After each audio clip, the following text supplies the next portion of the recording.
I can't wait for these highlights either. Hey, man. Hey, Chuck, I do want to say something about this as Ernie does the highlights, and AD just came out aggressively.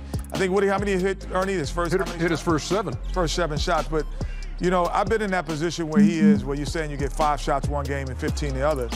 The difference is I knew I was getting 5 great shots, so I was never worried.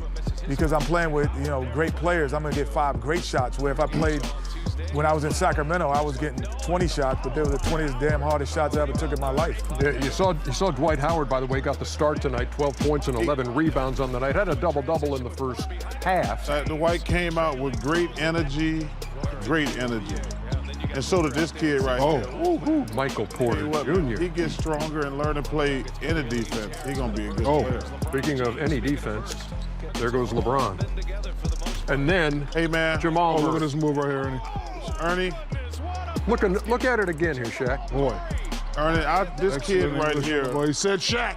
Jeez, shut the hell up. He said Shaq, not Chuck. And then you started talking. Jeez, man. Wait, enough what? What? He said his name. And what? Bro, you're nice shot. There it is. Hey, 1, 2. Now the play's over. Now we got to keep moving on, Shaq. Okay. Sorry, 60-55. The Lakers lead. Where are we at where the teacher has to call your name for you to say something? Hey, KCP. We should have him on the postgame show. Oh, we just did. Shaq, what do you think about this? How about Rondo? Hey, this guy right here always controls. Yeah, I'll take the way. Hey, Chuck. I'm telling you right now, Chuck, I'm going to frisbee this iPad at you. Oh, Porter Jr. Oh. Well, it look like Klay Thompson out there. Nuggets with an 11-4 run to end the third quarter, and Porter hits another 3. You think Kyle Kuzma going to realize he shouldn't leave him open? Oh, nice. Oh, Kyle Kuzma, you mean? Kyle Kuzma? What did he say, Carl? You like to call him Carl Kuzma. Well, sometimes he plays like Carl. Again, the degree of difficulty on this stuff by Murray is absolutely ridiculous. Paul Millsap knocks down the corner 3. This kid played great here too, Kitty. Yes. He's coming to play. I think he feels like he has an advantage, on the perimeter to score. This guy right here played big tonight. Bap. Yep. Yes, you can lead a ball, but I wouldn't lead it. The most dangerous thing on the floor is the ball. Okay, KCP. Knock it down. Look at that, Rondo. Get that offensive rebound. See, I would have still had Joker in even with 5 fouls because I don't like. What you saving him for? I don't like the. I don't understand why you didn't like because he might have gotten that rebound. What you saving for overtime? Yeah, it just like I understand the offense, defense. No, thing, but no, you don't do that. It gets you out of rhythm. Like as a player, I just remember that. But they got like 4 offensive rebounds down the stretch. Yeah. Anthony Davis goes for 34 and 5, his 6th game of at least 30 in the postseason, his 3rd in this series. Jamal Murray, his scoring has gone up in every game, from 21 to 25 to 28, 32 on this night. His 6th game of at least 30 in the postseason. But the Lakers take it 114-108, and this was Frank Vogel in the locker room after the game. Listen, that's a hell of a gritty win. Bron, great job stepping up on Murray, okay, with the single coverage down the stretch. That was big time. AD way to carry the scoring load. Okay, supporting the cast, doing what you do. Dwight, great job in the start. Okay, well done, brother, behind me. Okay, we got one win to get to the NBA Finals, but we know this is going to be the toughest one, right? Let's lock in and get it. Mamba on 3, 1, 2, 3. The State Farm audio assist, 114-108 the final. The Joker, remember game 2, the AD game winner. But it was him and Jokic back and forth down the stretch, and Jokic scored the last 12 points of the game for Denver. Last 2 fourth quarters, no points, no assists, 0 for 5 from the floor, and foul trouble tonight, as you guys mentioned. I told you, Ernie, I said he played better than I thought he was going to play in game 3. He got off to a great start, but I said, I think this kid's going to be tired because he has to do so much. He was trying to will them to win, and clearly he's getting tired in these games. I mean, because he's a great player, but he used all his energy up in that fourth quarter in game 2. Can you use that as an excuse, honestly? Yeah. I mean, Anthony Davis got to guard him. Yeah, stop it, Chuck. No. and he's Wait, gotta are you score. kidding me? After Davis don't have to do what he do. He has to get every rebound, make every pass, make every shot. And Chuck, No, please But stop LeBron's it. been doing that for 17 years. No. It ain't And the Chuck, same. and so is every other great player. No. That's what I'm not saying that Come on, Chuck, I'm not that's saying an that excuse, Chuck. he's not a great. He's a Chuck, great this is- player. That's what you expect out of great players. You got to play both ends. of the I floor. told you. Time out 1 second. Jamal Murray, live. It's tough. I currently have no hands. We'll go to Harrison Wind. Harrison, go ahead. Hey Jamal, just the offensive rebounding tonight, especially the big ones that they got down the stretch. How big of a difference did you feel like that made? It was the difference. Next, we'll go to Mark Kisla. Mark, go ahead.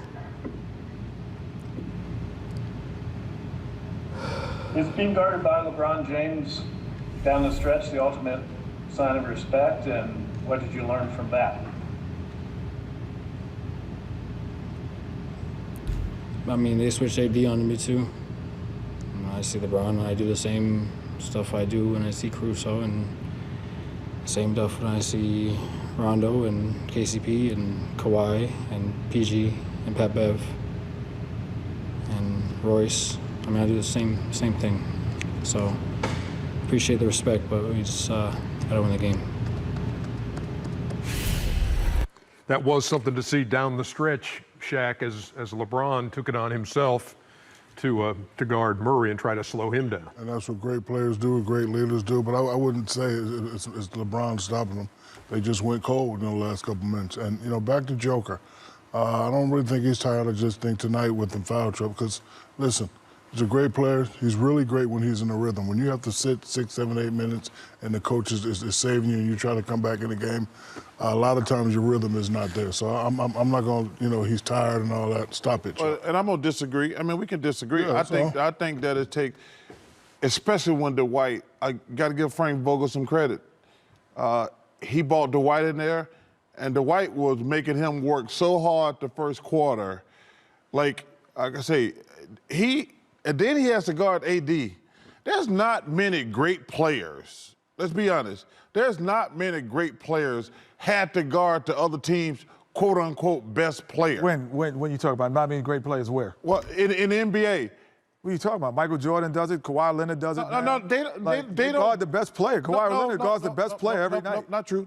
He doesn't guard the best player. He's the best defensive player. No, in the game. Kawhi Leonard does not. At his position, No, he's the Kawhi. Wait, well, he didn't guard my boy down at Dallas every time. He did not. He did not. No, he guards did not. the best player every No, time. that's not true. That is not true. Jokic's not guarding Anthony Davis every play either. I know, but I'm saying he has to Guard guard Dwight Anthony Howard. Davis majority of the game. Chuck, they're switching Chuck on every play. No, Stop they it. are switching, but I'm telling you, Yeah, he has to not guarding them man, like that. We can disagree. Listen, the man. I mean, he's a great player. We can't give him an excuse for I'm not giving him an You're right. excuse. You are. He ain't tired He at ain't all. tired. He's still playing pretty good, but listen, I'm just saying, he has a lot of responsibility on that Denver team. And every great player does. Chuck. That's not true. They don't have to guard a guy like Anthony Davis on the other end. Bro, if they're switching, did he's you not guard guarding Anthony Carmelo? Davis every time. Sometimes, yes. Most of the time, you guard a Carmelo. No, but then you I had to don't. do No, everything on offense. no, Everybody does that. When you get to First the of all, Western Conference, that's not true. don't Akeem forget they're Olajuwon switching, guarded David Charles. Robinson. First of all, that's Like, not true. he guarded No, Shaq. No, that's not Akeem true. Olajuwon was guarding Shaq and David Robinson, like the great players. That when you get to the Final Four, you're going to be playing against. You're not playing against guys who aren't great. And first of all, I understand that, but that's rare. Where the two best centers and somebody in the game. Chuck, they're together. switching. They're No, switching a lot. But I'm saying he's still having to guard Anthony Davis on the other end. That's a lot to ask that kid to do. Not plain in the and Western simple. Conference Final. Now you want to win an NBA Final. It'd be a lot to ask if you were saying doing a regular season game number 10, but not a lot in the Western Conference. He has the ability to do it. Well, we can disagree. Telling numbers in this, and you heard Jamal Murray talk about it, the 12 offensive rebounds for the Lakers, 25 second chance points. They had 32 for the series coming in, 25 tonight, so they win that department 25-6. And we talked about the free throw. We talked about the Lakers going to the NBA, about LeBron James and his free throw attempts. Well, let me say this. Tonight he has 14. Tonight the Lakers hit more free throws than Denver took, 28 out of 35 to 20 for 23. Well, I'm not going to say that the refs cost the Nuggets a game. That's not fair. But that was an awful officiated game. Really? You think so? Yeah, it was awful. Because? There was so many calls. Like LeBron knocked the hell out of Murray and he went to the basket that last time. Even Reggie and Chris said it. But it was an awfully officiated game in my opinion. You got to move your feet. You can't be out there flopping. It's the Final Four. Yeah. Man up. Right, Kenny? Hey, Man up. Don't be out there flopping. Don't even think 108 Looking for the call. You got the man up.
Were unbelievable. Reese and Kirk had a very tough task with that show. Yeah, oh yeah. There's a lot of interviews happening. There was a lot of time lag happening. There was the game, a great football game happening. Yeah.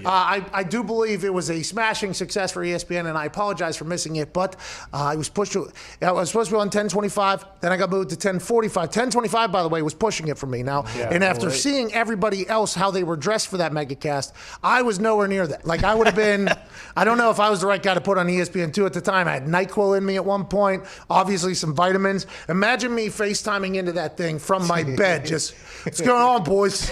Would have been awesome. Been watching the show today. Charles Barkley paid, man, it was pretty awesome, man. People would have enjoyed it, actually. And my dog Valerie's back in the cone because she scratched open her scar. Oh, no. So she would have made an appearance. She was laying on my shoulder. My three-legged cat would have been on my left shoulder. I would have been gone to the heavens. So the right decision was made for me not to go on last night. But I did watch it. I did enjoy it. Also, shout out to Steve Levy, Brian Greasy, and Louis Riddick for their first real Monday Night Football game. And in that Monday Night Football game was a lot of things that happened. Obviously, the Oakland Raiders, for 2 years in a row now, have started a lot harder than anybody would have ever given them credit for.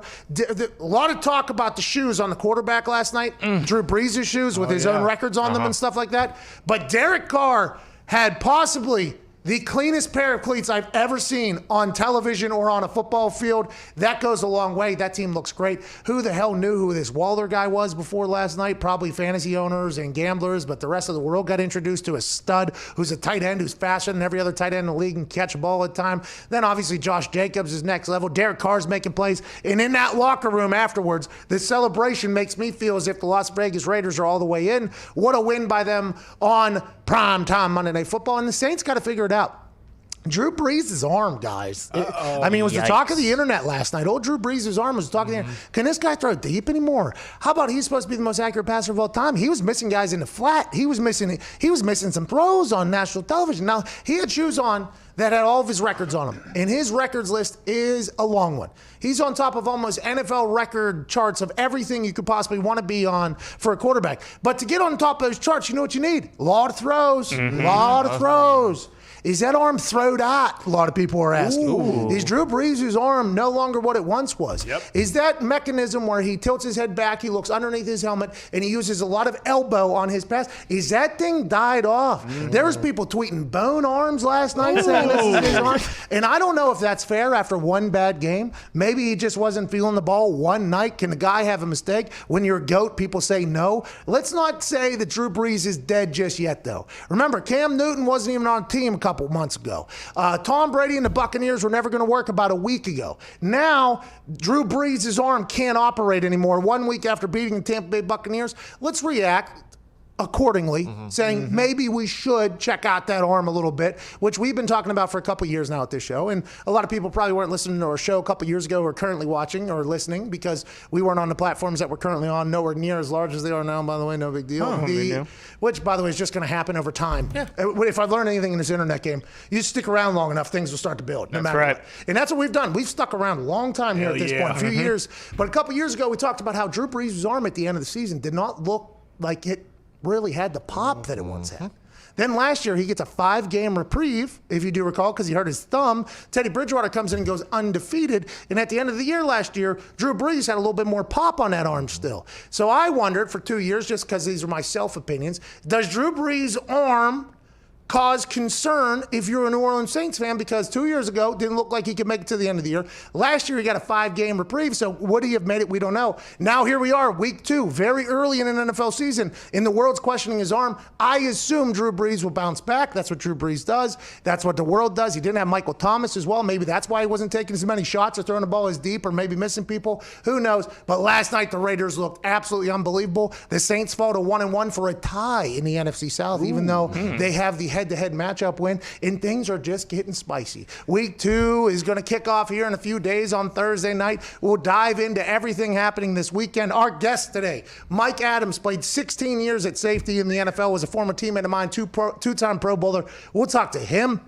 His thoughts on Drew Brees, by the way, because the secondary, they're the ones who are just waiting for the day that the quarterback gets either inaccurate or a little bit slower so they can jump a route. If the guy doesn't have the same amount of buzz, we'll jump a route here. We'll be able to do that. We'll talk to him about that. Also, everything else that he possibly has seen. People are saying this Pittsburgh Steelers defense is the best defense in maybe recent history in football. I'm excited to talk to him about that and everything else. Also, brand new tight end for the Cleveland Browns. A road grader, Austin Hooper, will be joining us at 1:05 Eastern Daylight Time. Then, an hour after that, 2:05 Eastern Daylight Time, it is Aaron Rodgers Tuesday. Aaron Rodgers obviously had a masterful Sunday against the Detroit Lions. He was throwing the ball well. Aaron Jones was running the ball well. Last week he said, listen, let's not overreact. It's just 1 week. Can I overreact now? Can I overreact after week 2? Oh, yeah. Go ahead. I will ask him that question if I can overreact. And I don't know if everybody else saw this, but last week I asked him about his purple drink that he had against the Minnesota Vikings because everybody's like, oh, he's drinking that Purple Crush thing because of what happened years ago. And he said, no, it's Pedialyte. I drink it every single week, and Purple's the only one they give me or whatever. Even though Pedialyte does have other options, Purple, I have found in my hangover days, is the easiest to consume because Pedialyte has no sugars, no flavor, no nothing. It's just all electrolytes and interesting taste. It's made for babies, perfected by adults who drink a lot. The purple one is the only one you can really take down. So I found that very interesting when he said that answer because against the Lions, I don't know if you guys saw this, he had a Gatorade bottle with a G on it, drinking a purple drink out of it. So I wonder if he was told, hey, yeah, you can tell people you don't drink Gatorade all you want, but on the sideline, you're going to drink that non-Gatorade in a Gatorade bottle. I found that was one of the, I was like, oh, okay. Aaron's dominating, obviously. The offense is rolling, but, is that a purple Gatorade or is that Pedialyte in a Gatorade bottle? I'm intrigued. Interesting. And the reason why we have him on the show is so we can ask him stupid questions like that. We'll talk to him about everything happening in his football life, obviously everything happening in the world. And I just saw that State Farm commercial for the first time. What he did to that dog was rude. We got to talk about it. Threw that dog's ball down a canyon about 78, 90, I mean, maybe 100, 150 yards that ball. That thing might have. I mean, that one might want to won out of the stadium. And by the way, I was told no CGI was used in that. Really? Aaron Rodgers actually threw the ball 700 yards like that away from the dog, which, by the way, got a good pop out of me and the dog. All the boys are here at Tone Diggs. Boston Connor is here. Ty Schmidt is here. Viva Lazito is here with a poll. Let's introduce that to the world because I think this is going to be the most active poll that we have ever put up. Yes, with 5,000 votes already, no big deal. Oh, no big deal. No big deal. With the current NFL COVID testing protocols, do you think coaches should be required to wear a mask on the sideline? Question mark. Yep, great question. Yep, 25%. Nope, 74%. Wow. People are speaking. A lot of people listening right there that didn't get the image. It was 25.4 and 74.6 because 25 and 74 is definitely not 100%. So people probably thought there was potentially another option, but no, we just didn't want to dive into the finer details of that entire I'm not a decimal guy. And this coach's sideline thing is very interesting. Very, very interesting. Last night, Sean Payton, John Gruden, I mean, they were just like every other coach, basically, on Monday Night Football. Even after hearing about there potentially being fines levied against coaches for not having, it was very hard, I think, for John Gruden and Sean Payton to wear that. I think it's very hard for any coach to wear that, to be honest with you, because whenever you have it up there, we've all heard people speak through the mask now at this point. Plus, they're speaking into a tiny little microphone that's supposed to go through the air, right? It's flying through the sky, and then it goes into a helmet that doesn't have great speakers either. So whenever you have a muffle, plus you're a little bit older, probably harder to breathe for some of these football coaches. When they're sending in plays, if there's any sense in their eyes that the quarterback or the linebacker can't hear exactly what they're saying, they're going to rip that thing off. You know why? Because their jobs to them are much more important than this particular moment of something that maybe isn't at the top of my mind at this exact moment because I'm trying to win a football game because there's billions and billions of dollars at stake. And I find it hard for an old dog to learn new tricks, and that's what most head coaches are, by the way. Old dog, aside from Sean McVay, who's been around football a long time, has been doing something in one particular way for a long time, and Cliff Kingsbury and Zach, there's a couple, but a large majority of coaches have been doing something the same exact way for a long, long time. Routine creatures is what football people are. So whenever you add that into their thing, and you add all these tests that they're taking, it's probably hard for them to say, you know what, I'm going to change everything that I do here. I'm going to make it more difficult for my quarterback to hear me or my linebacker to hear me, because even though I've taken 6 tests this week that have all come back negative, and nobody is allowed in this building unless they have a negative result on their COVID, it's going to be hard for me to want to keep this mask on strictly because of optics, because that's what it feels like it is. The NFL is fining coaches $100,000 each Sunday, and each of their teams is fined another $250,000. So obviously the NFL is cracking down on this very, very hard. $100,000 for the coach, $250,000 to the team, $350,000 combined. If they don't want to put the mask over their face whenever they're on national television, that's a fine. So now if you're a producer and you're running the show, you know if you cut to a coach who does not have a mask on, you're potentially costing that coach $100,000 and the team $250,000. And I'm sure there are some producers or directors that get off on that, like trying to catch people and wanting people to do that. But I'm sure there's a lot of producers that are like, well, so we're just fucking over this guy if we put him on camera. So I think it's very difficult to ask these coaches to do that when all they're worried about is just getting a call in or coaching or somebody hearing them or seeing the words they're saying, by the way, because 80% of communication is nonverbal. We know that, so you got to read. I mean, there's just a lot in there that it makes me think like these coaches are being told they're getting fined $100,000 and their team's getting fined $250,000. I would assume, now I'm not in these meetings anymore, I don't know all these coaches that are getting fined. I would assume that a lot of these coaches are going, well, what the fuck? How are we? Everybody in here is supposedly negative. And by the way, if they're not, let's not let them in here. Let's worry about that a lot more. And it was the same thing that we talked about with the NBA bubble, how the players were on the bench. And they, by the way, towards the end here, you've seen none of that. But at the beginning, they were all required to have masks on the bench. And I'm like, they're in a bubble. Like, they're actually in a bubble. You go into the bubble so that you don't. And they're like, well, they could be asymptomatic, which at the one point didn't show up on tests, I guess, allegedly. But we're at a point now where I feel like the testing is more advanced than it's ever been. It's quicker than it's ever been. And if people are getting positive tests, especially those who are getting tested every single day, I assume they're getting isolated very quickly, and then there's contact tracing. I feel like what the NFL has done, what the NBA has done, what the MLS did, what the WNBA did, what all these people are doing, investing in the testing to keep the people positive away from the other people, so make sure they have a league, which ultimately makes sure they have money coming into their pockets, which is all that matters. I just think punishing these guys for doing something that seems like it's the right thing to do, not that big of a deal, is a tough thing to do. And I think you're going to see a lot of coaches just take that fine. I think last night you'll see John Gruden get fined. Sean Payton was just chilling that entire time like he had a turtleneck on, it looked like. But they're obviously doing a lot of speaking, though. That's why they're the head coach. And I think we've all understood that it's difficult to speak with that mask on.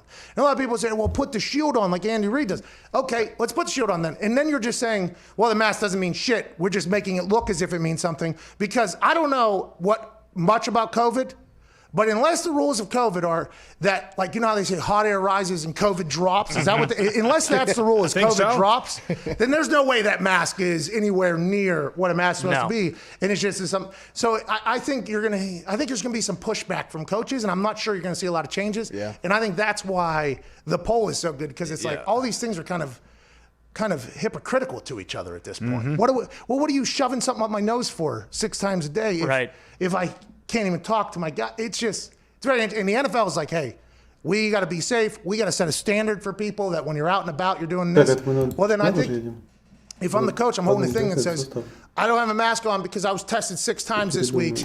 Plus, everybody around me was tested 6 times this week. If you're not in that situation, you should wear a mask. Like, if that's, I think that is something they should do because I just think it's very difficult. And I just don't know how coaches are going to react in a positive fashion to this. Now they're losing $350,000 for their team. Well, and even the guys who are up in the booth. I mean, there are dudes and coaches who are on the same team who have been around each other all week and who are in a closed room and they still have to wear masks. It just doesn't make any sense. 100 players running around the field too. Without them. Yeah, without them. Yeah, we get tested in here like once a month or whatever. Yeah. And I assume that we all have. I got tested like 4 times there in a 4-week run. Foxy did as well. Mansuri did. Nick had to get tested to go do the WWE. And we all obviously tested negative. But you don't think you have it, by the way, until you go get tested for it. And you see somebody in a gas mask shove something down your nose. You're like, oh, shit. Like, I think I got it. I think I got it. And then it comes back negative. You're like, okay, I don't have it. Well, that means then everybody I've hung around then, if we know anything about this virus, that means nobody that I've been around has it. It's it's a celebration for the entire team. Very much so. And then last night, both coaches already had it. So I don't know. Is that a thing? Don't they have antibodies? I don't know. Isn't that something that we've already talked about? The antibodies. Yeah. They have the antibodies. Cure. By the way, I think there's a chance that like 90% of America probably has the antibodies and probably had COVID at some point. Sure. I think we all had it. I think I had it for sure. I mean, I never lost taste or smell, so I guess that would kind of combat my thoughts of that. But hey, could have been asymptomatic. It didn't even know. It was just walking around spreading it. That's right. Oh, but wait. Then obviously now it stays in the air longer than it's ever stayed before. Hey, we don't know jack shit about this, and I guess that's why the NFL is like, we need you to wear a mask. Cover their ass. It could just, we could get fined or sued for all this later. So. Is it safe to say that a majority of coaches and players at this point are Team Kirk Cousins with "If I die, I die"? If I get it, I get it. I don't know if any of them think if I die, I die. I don't know how many you can put into that category. I've learned a lot about that, by the way. I guess Kirk's dad is a pastor, so I would assume I don't know much about the pastor family life, but I would assume going to heaven is like an honor. Oh, they get a free ticket at the gate. He's made his peace. So they're like ready to go or whatever. Yeah. For me, I think a lot of people are like, are you sure you're going? I'm like, no, I have no idea. Not sure, actually. It's a roll of the dice at this point. If you die, will you be happy? It's like, no. Are you content with dying? I don't think so. Like, where the fuck am I going? Kirk Herbstreit's like, I know where I'm going. Yeah, exactly. I'm going to the best place of all. Or Kirk Herbstreit, no, sorry, Kirk Cousins. Herbstreit too, probably. Respectfully But so. Kirk Cousins knows exactly where he's going. So whenever they say like, if I die, I die, he's like, me and my dad, we're going to heaven. No big deal. I'm going to go have a great time. This is actually, by the way, you ever talked to the super religious people? We had an FCA guy named Eric. I can't wait. Fellowship of Christian Athletes. They make it seem like life here is like hell compared to what it's going to be. Like, oh, where we're headed is so much better than here. I'm like, really? Are you sure? I'm like, is that? And they're like, yeah. I'm like, that is a world without sin. Imagine that. I'm like, going to be bad music. All right, let's go to a break. 1-888-MAD-DOG. We are on beautiful Mad Dog Radio, Channel 82. Just listen to Adam Shine's show before us, by the way. Oh, yeah. Legend. Appreciate him with the great lead-in. Appreciate that. Mad Dog Unleashed comes on after the show in about 2 hours and 41 minutes. You'll enjoy the hell out of that. In our show today, although we covered some things, we haven't covered them all. Please bring in a sidebar that we can talk about. And a lot to talk about. Air Bear, Tyrod Taylor, big decision coming over there in Los Angeles. 0-2 and 2-0 playoff prediction. We told you last week, 11% of teams that end up 0-2 end up in the or start 0-2 end up in the playoffs. We got to talk about that. Is anybody going to make a run that we don't expect? And how about 2-0 teams? Are any of them going to collapse? We should talk about that. Bruce Arians has a quote about why Gronkowski has not been getting the ball. That's what we got wide receivers for. It's a wild time down there in Tampa Bay. I don't think any of us expected it to start out like this. Jimmy G might be back. They're not sure. He's kind of day-to-day at this point with that ankle. Falcons owner has no idea if the team was confused by the rules or not. And the Broncos have signed Blake Bortles in replacement of Drew Lock's backup, Jeff Driscoll, who's now the starter for the Broncos. Jeff Driscoll looked good, by the way. He throws a nice confident ball. Blake Bortles back in the NFL, only a good thing for everybody. We're back on the other side with Mike Adams, also known as Pops, 16-year NFL safety vet. Can't wait to chat with him and his thoughts, and also you, 1-888-MAD-DOG-6. If you want to tweet along with the show because you can't get through the lines because they're normally busy, hashtag Pat McAfee Show Live, and Zito will be updating us on all of that. Yep. This is the Pat McAfee Show, Tuesday, September 22nd.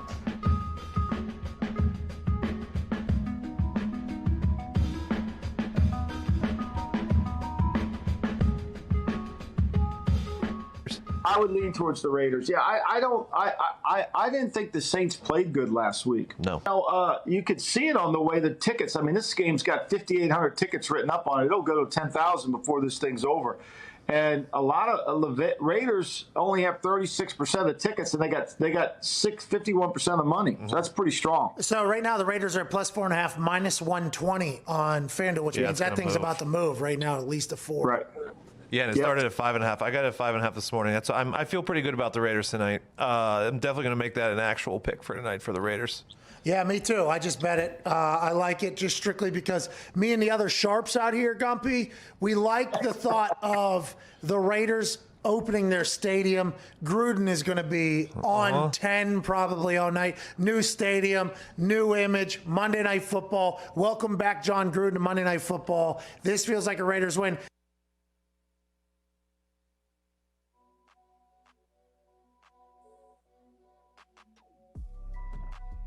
Before we get into the actual on-ice stuff, some quick little breaking news off-ice. Big news, actually. Come on, guys, quick. Let's give a round of applause to Goldberg. He's back. Goldberg's back. He's off the meth. Sean Weiss, 230 days sober. Remember that viral mugshot that went all over the internet earlier this year? He's got new teeth. He's healthy. He's gained some weight back. And 230 days sober, that's a big deal. Good to have Goldberg back. That's unbelievable. Let's go, Goldberg. I am pumped to see him because, man, he did not look good there for a minute. He was starting to wither away to nothing. He had a heck of a tan, though. I mean, an unbelievable tan. But, man, I'm glad he's back. I'm glad he gained some weight back. I'm glad he's got new teeth. Maybe we get a D, what are we on, D4, D5? Is that where we're up next? They got a new series coming to Disney+, so maybe we get a cameo from him because they obviously did not cast him because of said meth. And I wrote him off. I thought he was minutes away from death. He looked like a corpse, but he's back.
Doing it for the brand. It's the Pat McAfee Show on Mad Dog Sports Radio.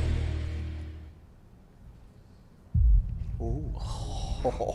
Did you hear that? Now that's a bump. You hear that? Yeah. Mm-hmm. Doing it for the brand. The Pat McAfee Show. I like it. Welcome back to the Pat McAfee Show. Tuesday, September 22nd. Beat drop, please. Thank you. Drinking enough water is critical for a healthy lifestyle. It increases your brain power and boosts your productivity. It prevents headaches and increases your focus. It improves your skin and your mood. It helps your digestion and gives you energy. It prevents bad breath, and it can even help you lose weight. Did you know all of this? No, I didn't. What? That's what drinking enough water and being hydrated can do. But how much water should you drink each day? 10 cups, 20 cups, a gallon? Nobody knows, but the good news is that it doesn't have to be so complicated.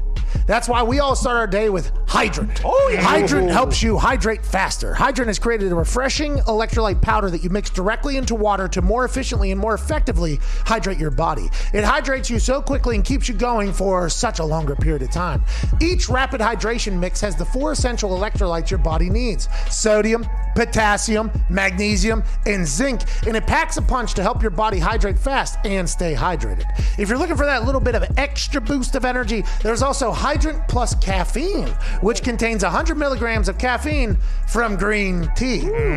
Hydrant is backed by research. The formula was developed by an Oxford scientist. Wow. What else have Oxford scientists created? Huh. Oh, no. A lot of good stuff. What? Oh, yeah? It's also loved by pro athletes, top performers, celebrities, and has thousands and thousands of 5-star reviews. It's made with real fruit juice powder. It's delicious and refreshing and comes in a variety of flavors, including the new favorites, iced tea lemonade, my favorite, and fruit punch. Yes. Right now, you go to drinkhydrant.com and use promo code McAfee at checkout. You'll save 25% off your first order. Or you can go to drinkhydrant.com/McAfee and get 25% off your first order. That's drinkhydrant.com/MCAFEE and enter promo code McAfee for 25% off your first order. Drinkhydrant.com/McAfee. Shout out to Hydrant and to Waters for being so damn good. Yeah, who knew? I had no idea it did all that stuff and you know, it boosts your mood and your energy. Yeah. Wow. That makes you live longer, they said. Woo. Oxford, man. Shout out to Oxford scientists. All right, joining us now is not an Oxford scientist, but a man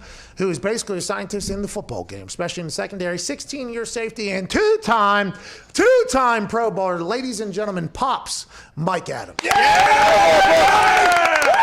What's up? How you doing, Pops? How's life? How's the football season treating your old ass? It's treating me all right. I was just upstairs homeschooling. Oh, yeah. So now you're a teacher, which is something you've done for a long time, by the way, in the secondary. Felt like you've been kind of grooming yourself for this moment for a quarantine homeschooling session. Yeah, that is true. But not when your 5-year-old daughter saying, "You don't know what you're talking about. My teacher doesn't do it like that. That's wrong, Daddy. That's wrong." I'm excited to hear these relationships between students and teachers and then also parents and teachers post-quarantine homeschooling session, which is why I'm very thrilled that I do not have a child at the moment because I would not be able to do it. And my kid would go back with a very different learning style, I think, and reaction towards things the teachers say, but I'm sure you're not doing that. Let's talk football, though, Pop, shall we? No doubt. Let's do it. Okay, so Drew Brees last night. Did you see the game? Did you watch the game last night? That Raider Stadium looks awesome, by the way. I did. Yeah, I want to go there, too. Me too. We'll probably end up at a game at some point. I would assume everybody's going to. We got a tailgate, though. Bingo. And by the way, the tailgate there, I think, is just from the night before. You just kind of stroll out into a parking lot and do your thing. So let me tell you this before you start. So my goal is to go to every stadium and tailgate. This is content, Pops. I want to do that. That's my goal. When this quarantine is over, though, when this stuff is over, when everything's over, I want to go to every stadium and tailgate. I want to enjoy the fan experience. You know, that's content, and I'm sure we could get a sponsor for that probably before this hour even ends, that once we send a 16-year NFL vet out into a crowd and get – I mean, you're going to be incredibly intoxicated in a lot of these places, I would assume, Pops. Absolutely. I would love for you to join me at least half of the state. Whoa. Hey, whoa. Listen, I got to save me from me. If I was to end up at all those tailgates, we would be – I mean, they'd be legendary. Let's have a good time. Let's do it. But let's talk about that Vegas Raiders team and the Saints last night. The talk of the internet last night was that Drew Brees didn't have the same pop on his arm anymore. He was inaccurate. He was missing guys. As a guy who was a 16-year safety, is that something that's very easy to tell on the other side? Or is there a chance that Drew Brees just had an off night and his arm looked a little bit weaker than everybody thought it should look? Statistically, if you think about it, I played against Drew Brees a lot, and he never had a strong arm. He was always just accurate. He's hitting guys right on the mark. And I was telling D Butt this. I was telling Darius Butler that people don't realize how much they need the preseason. And that hurts a lot of people because you at least need one tune-up game just to get the kinks out and just to get everything going. I understand they already played one game, but that was live bullets. And everybody's still trying to adjust to the timing. They're trying to adjust to where this guy running, like, or somebody missed it. I was watching the game Sunday. Somebody went to hand the ball off, and the running back went the opposite way. So it's a lot of kinks that you got to work out. But back to Drew Brees, I don't think he missed a step. I think he'd be just fine. I don't even think it's time to panic. It's only week 2. I don't think he ever had a strong arm. I just thought he was just one of the most accurate guys in the game, period. So that was kind of exactly how Peyton played as well, right? Peyton had that 6'5" laser rocket arm commercial. Everybody was like, oh, Peyton's got the strongest arm ever. It was like, now listen, I came in there late, but it wasn't that he had the strongest arm ever. He could just drop it on a pin if he had to, and it was exactly timed up with where his receivers were going to be. That's why the reps in the offseason were so important. Yeah. That's why the reps – yeah, because the timing. He wanted to know where Dallas Clark was going to be when Dallas Clark still had his head running down. Peyton was releasing that thing because he knew that Dallas was going to cut there. I would assume Drew Brees is the same way. And to your point, without the preseason game, whenever a DB is maybe playing a little bit differently than the guys you have on a roster, that can disrupt the timing. Is that what you were getting at there? Absolutely. And plus, think about it. Michael Thomas wasn't even playing. He's not there. And that's his go-to guy. That's where all the timing is at. And back to when I was in Denver, and I want to compare to Tom. I want to compare Drew Brees and Peyton Manning. So when I was in Denver, we knew Peyton Manning's arm wasn't that strong. So when Demaryius Thomas used to run his fade routes, as soon as he released off the ball, that ball was gone. The ball was gone and it drops right in. Same thing with Drew Brees. Drew Brees he's a little shorter, so he backs. He backs up a little further, and with Michael Thomas, he just leans back and just drops it right in every time. And that's all timing for the off season. So whenever you talk about dropping a ball in, I have to go to Russell Wilson's deep ball to DK Metcalf that came. Matt Hasselbeck said it came down a chimney. Is there anything Stephon Gilmore could have done with that? Or is that just a moment where you look as a DB, you're like, yeah, they fucking got me. There's nothing I can do there. So it's funny because, again, like me and Darius Butler, we talk about all this stuff all the time. So only thing I can say that he could have done better was just stuck his hand in there instead of swipe. You know, I think he wasted his time swiping and tried to knock the ball out, and he should have just stuck his hand in that pocket. And again, DK did a great job of not showing his hands. He showed his hands at the last minute. So again, what do you mean by that? What do you mean by show your hands? Show his hands. So usually when a wide receiver running and they show their hands, it gives the DB a chance, and it alarms the DB that the ball is coming. The ball is coming right now. Metcalf, he was just running the whole time and not showing his hands. So I don't think he knew when the ball was coming at all.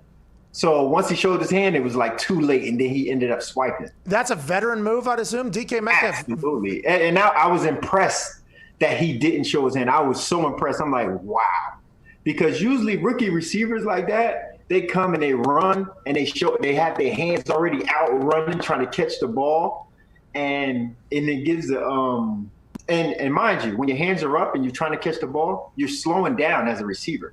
So the defensive back is just running at you full speed, and he catches up with you, and that's what gives him a chance to bat the ball down. But if you just running and it's a foot race, and you just running under the ball, and then you just show your hands at the last minute, it's hard for the DB to recover. So that's why receivers can get older and maybe lose a step, which happens naturally, but still take advantage of situations. Like I remember Reggie Wayne, people used to say he was impossible to guard because he was so much smarter than everybody. Is that what people were referring to with that?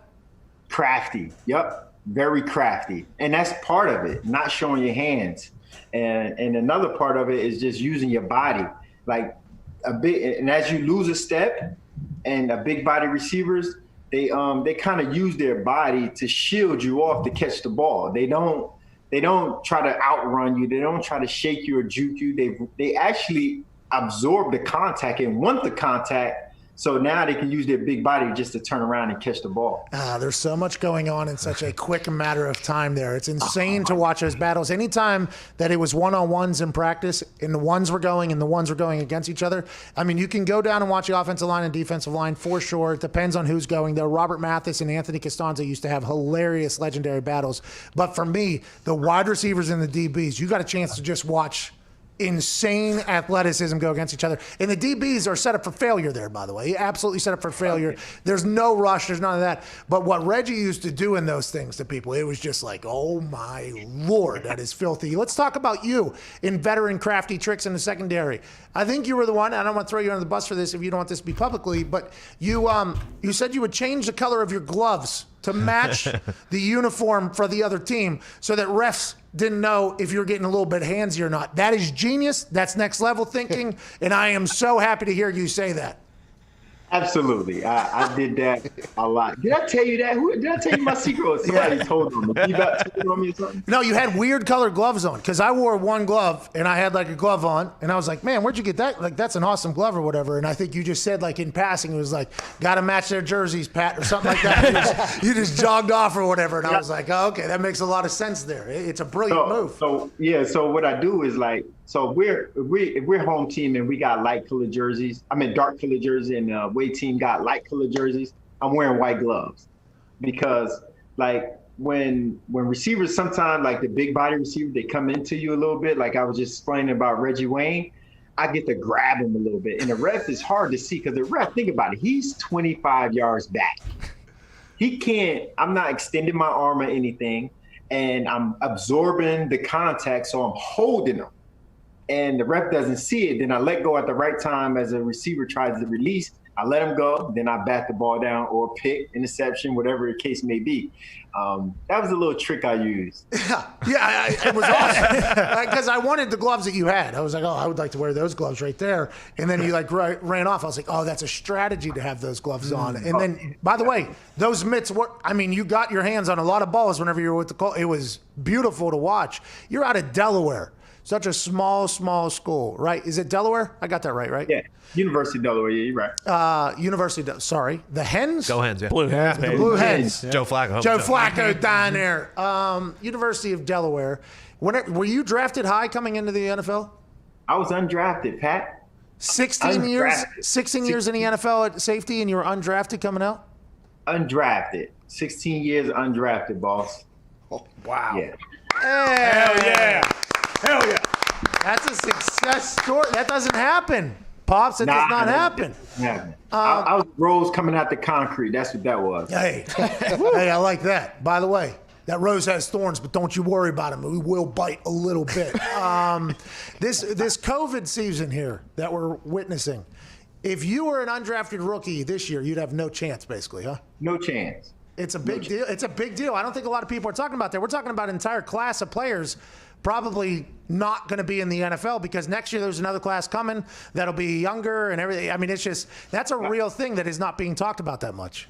That's a real thing. And I spoke to a couple of people about that. And that's the one thing that's not even been talked about. It's guys that went to 1AA. Like I got a young guy, Yasir Thomas, that I've been working out with and I've been training him. He went to Lafayette and he might not never get looked at. And I've been calling, I got a lot of connections in the league, so I've been calling DBs and calling scouts like, what's the deal? What's going on? And all the 1AA players, most of the 1AA players, they just going to get the short end of the stick. And so you're not going to find the diamonds in the rough this year. You're not going to find the Mike Adams. You're not going to find the, what was his name? Gary Running Brackett. back that went to that D3 school that with the Patriots. Woodhead.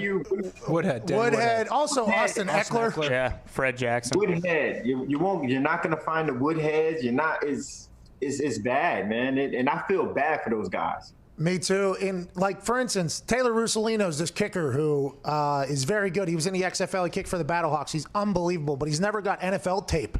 And I got a chance to meet him through the XFL game that I did, and I watched him hit a ball, and I'm like, this dude hits a beautiful ball. I'm like, this is an NFL kicker here. So I was like, hey, man, I got a chance to meet him, talk to him, and I told him, I'm like, you're going to be in the NFL soon, dude. You hit a ball too good or whatever. Then COVID hits, He doesn't get any workouts, right, because they don't really bring anybody in. He doesn't have any NFL film. So I reach out to a couple of my friends that are like special teams coordinators and assistant. I'm like, hey, this fucking guy can kick a good ball. They're like, Pat, it's impossible to bring people in for workouts right now. If he doesn't have any NFL film, it's going to be very difficult to get somebody in the building because of the cost it is, everything like that. I mean, it's just a year where some people are just getting the short end of the stick, and they just got to keep it going, hopefully. Yeah, and that's the sad part about it. It's crazy, and I think that's why I think the XFL. I'm glad The Rock took that over because with The Rock. Attaboy. He's got no, but I'm glad he took that over because like that's gonna be like our spring ball. That can be like our spring. You know how baseball got those 1A, A, and then you got basketball, you got the D League. That should be ours as the NFL, not the arena ball. That I think the XFL was gonna be good for a lot of people. It's real football. Because it's real football, and a lot of people got a couple jobs. Like 3 got picked up by the Pittsburgh Steelers. A couple got picked up by Carolina Panthers. So. Houston Oilers got one. I don't know the quarterback was named PJ. CTE, Pops. Houston Oilers have not been around for like 45 years. I said Houston Oilers? Yeah. We'll go to the next question. Hey, that's tough. Hey, we got to edit that. Pops, Bruce. They're going to kill me. Pops, Bruce Arians came out and basically said, like, we don't need to throw the ball 50 times to the tight ends. When asked about Gronkowski, like, we have wide receivers for that. How much easier is it for a defense when you know that the tight end is not going to be a focal point in the offense? So like last night you saw like Darren Waller go off. Like, how much harder is it when they actually do use the tight end? Oh, it's definitely, especially when you're athletic and you can split a tight end out at number 1 or number 2 in a slot. Then you create. Hey, explain what that means. Explain what 1 or 2 means. Oh yeah, my fault. So if you got a tight end is usually in the core, which next to the lineman. But if you get that tight end and you can put him out as a number 1 receiver or a number 2 receiver in the slot, and you creating mismatches now. Now a linebacker has to remove himself from the inside of the line and go out on the number 2 receiver and play man-to-man. That's why you saw it last night with Waller. They said, you know what? Screw this. We're going to play nickel. We're going to play dime. And we're going to put a DB on him. And that still didn't work. Well, because once you do that, you got smaller bodies out there, and that run game just took off. Yeah. Hey, Pat, yes, that's where I was getting at. Hey. There we go. Yeah. Big football show. Woo. Football show. So, and then once you go small, that means in football, since you're going small, so now you got a lighter box, and now you get to run the ball, and that's what happened. What's his name? Josh Jacobs. Yeah. They're paying him $9 million. If they're paying him $9 million just to be an extension of a tackle, that's a very interesting strategy. And we'll see how it works out for him. Он только в топах играл. Он может играть за сборную Испании. See, если захочет. You have to use them the right way. Because certain tight ends like Waller, right? You put him in the core, he's not blocking. You know he's not running. They're not going to run the ball behind him. And so now you know what you're going to get. You're going to be run the opposite way, or it's going to be play action pass your way, or maybe bootleg. Hey, some tight ends would take a lot of offense to what you just said. I remember last year somebody said George Kittle couldn't block. You remember that? Yeah. Oh, yeah. I forget who Gottlieb. Doug Gottlieb said George Kittle couldn't block, and it was almost like a war was starting. Like, that's something that tight ends take a lot of pride in, I think. Yeah, not all of them. Some of them don't care. Some of them don't care. Trust me. I can name a lot of those. Hey, my question about Jamal Adams is this. It feels like he's playing his own defense, like Troy Polamalu used to. He's showing up in places that I think teams aren't expecting him. Like, he chased down Cam from the back, and you could tell that Cam thought he was a D lineman or a tight end that caught him. And then he saw Jamal. He's like, damn, how'd you even get over here? Is he a guy that just completely changes the math on the defensive side of the ball for that Seattle Seahawks team? Yes, you have to always account for him. Where is he? Where's 33? He's 33 in the box. Remember, I think last year, how many sacks he had? 6, 7? Yeah, I mean. Yeah, 6, 7 sacks. I don't know the exact number, but, like, he's always around that box. He's always around the ball. He's a ball hawk, you know, and you got to always account for him. And if you don't account for him, you got a problem. Just like that was a great comparison, Polamalu, because he can be anywhere on the field. He's supposed to be in the middle third. Next thing you know, he's out the line of scrimmage chasing the quarterback or getting a sack or a TFL. You know, and that's what Jamal Adams brings to that defense. Hey, well, how come Earl Thomas doesn't have a job? I think what killed him is what happened in let me use my words correctly. I think what hurt him. There you go. Yeah, because kill would be, especially in the world we're in right now. I think what hurt him. That was smart by you to do that. But hey, crafty. Very veteran of you to kind of back off of that one. You know. Come back. Yeah. I think what hurt him is when he got in trouble with the offseason with the wife and that whole debacle, and then when you came back, you got canned, and then you had a fight with one of your teammates. And I think he caught a lot of flack from last year because he wasn't the same person when he with the Ravens last year. I think they criticized him for giving up on a play. I think like 3 times, not chasing somebody down. I think one was Chubb when he was playing the Browns. And then on top of that, you got him punching his own teammate in the face. And I think that was the last straw.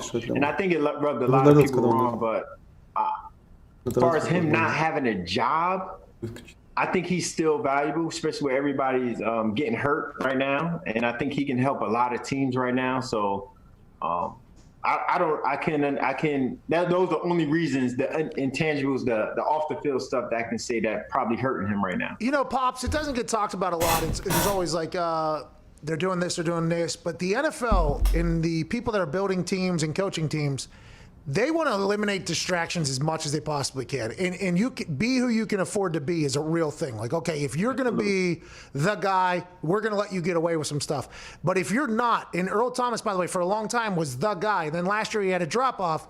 And if there's any type of distraction, perceived distraction in their eyes, it's like, that's just the NFL. That's the way the business is. That every coach or person that puts a team together says, if you're affecting our focus on winning, because winning is already hard enough, we have to get rid of you. Like, that's kind of just the way it's understood. And there's a lot of players that have fallen into that I think everybody's just like, hey, the way these brains work on these teams is like, if they perceive you at all as a distraction, they'll be like, well, we're out on them. And it's wild. I don't know if it's the way to go, but I just know that's the way it is. That's the way it is, exactly. But if you can give them touchdowns and start producing and your jersey selling, I think the sad part about that, the crazy part about it is they keep you around. They tolerate you. Yeah. But one mistake and you have a drop off, just an inkling. Let's get him out of here. Let's put him on a trading block. Yeah, and then let's spread some rumors too, so our fans aren't that upset that we traded him. I mean, that side of the business is very interesting and cutthroat, and it always gets danced around when people say it. But it's like, be who you can afford to be. If you're a star, okay, we'll put up with whatever the hell we need to put up with for you to be here. But as soon as you fall a little bit, as soon as that star dims just a little bit, know that everybody in here is ready to cut. It's a very interesting thing. I knew it whenever I started having my own show in Twitter, and I was punting. I was like, hey, if I start to suck at all, I know I'm gone. Like I am gone. So I had to be at a point where I was very confident with my ability, and that's just in every single position. Pops, I can't thank you enough for joining us, man. I feel like a lot of people learn stuff, and I'm so thankful. I got to hopefully introduce you to some people who maybe have never known of the greatness that is Pops.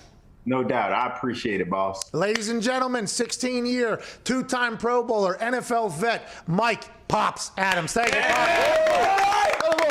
Thank you, brother. Appreciate you, man. So smart. So smart. That gloves thing was so crafty. That's awesome. So crafty. 16 years undrafted. 16 years undrafted, playing secondary, by the way, which is where like you have to be the most athletic person of all time. And normally people get drafted in the secondary who are very fast. And if you're very fast, if you have the traits to be in the secondary, normally you're fast, explosive, smart. That's how you get that job. To be undrafted and stay 16 years, that might be unprecedented. That might be the first time, maybe since like football they had smoking cigarettes on the sideline and stuff. Oh, those are the days. You know what I mean? Those were the days. The gloves thing was so awesome, though. Genius. Because I saw his gloves, I was like, I had the option of 3 gloves, and those weren't one of them. Those are awesome right there.